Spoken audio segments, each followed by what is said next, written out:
வணக்கம் நண்பர்களே, முக்கியமான டிபேட்டை பற்றி இந்த வீடியோவில் பார்க்க போகிறோம்.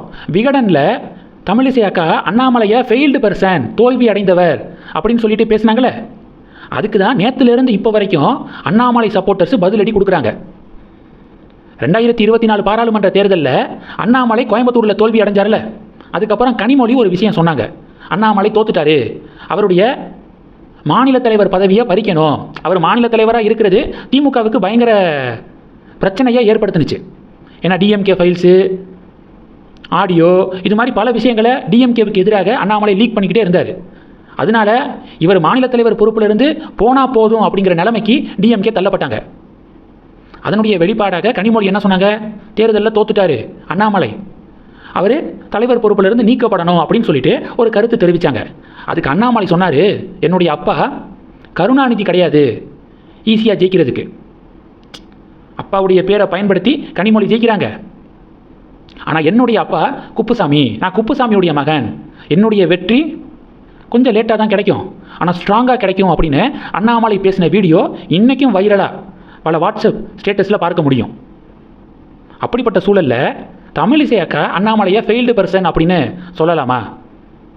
என்னதான் கோபம் வன்மம் இருந்தாலும் இது போன்ற வார்த்தைகளை அவர் கூடவே டிராவல் பண்ண தமிழிசை அக்கா பயன்படுத்தினதை ஏற்றுக்கொள்ளவே முடியாது அப்படின்னு பாஜக காரங்களே சொல்கிறாங்க.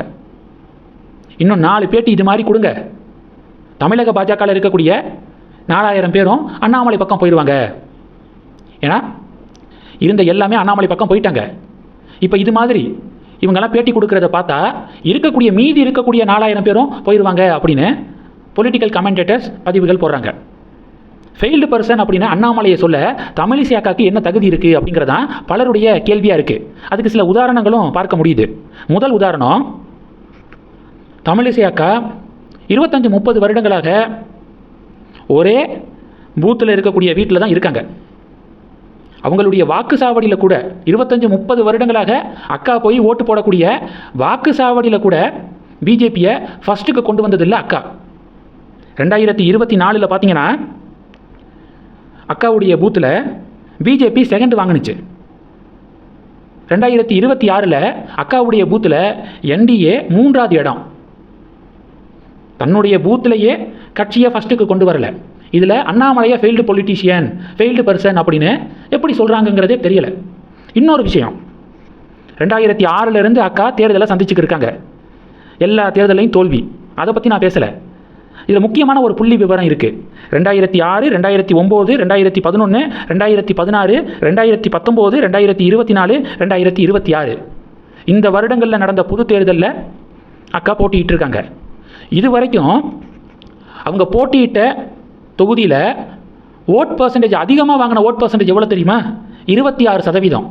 அந்த 26% தான் அக்கா அதிகபட்சமாக வாங்கின வாக்கு சதவீதம். அதே 2024 தான் வாங்கியிருக்காங்க. அண்ணாமலை அப்போ பாஜகவுடைய மாநில தலைவர். அண்ணாமலை தலைவராக இருந்தபோது நடந்த தேர்தலில் தான் ஹையஸ்ட் ஓட்டிங் பர்சன்டேஜ் அக்கா அவங்களுடைய கெரியர்லேயே வாங்கியிருக்காங்க அப்படிங்கிறது குறிப்பிடத்தக்கது.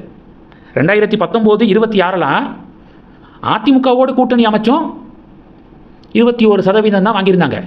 திராவிட கட்சியோடைய கூட்டணி வைக்காமல் பாஜக தலைமையில் கூட்டணி அமைத்து போட்டியிட்ட தேர்தலில் 26% வாங்கியிருக்காங்க. யார் காரணம்? அண்ணாமலை தான் காரணம். இவங்க அண்ணாமலையை தோல்வி அடைந்தவர் அப்படின்னு சொல்கிறாங்க.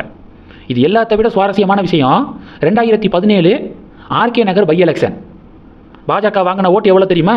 அப்போ அக்கா தான் பாஜக மாநில தலைவர். 1417 வாக்குகளை பாஜக வாங்குது.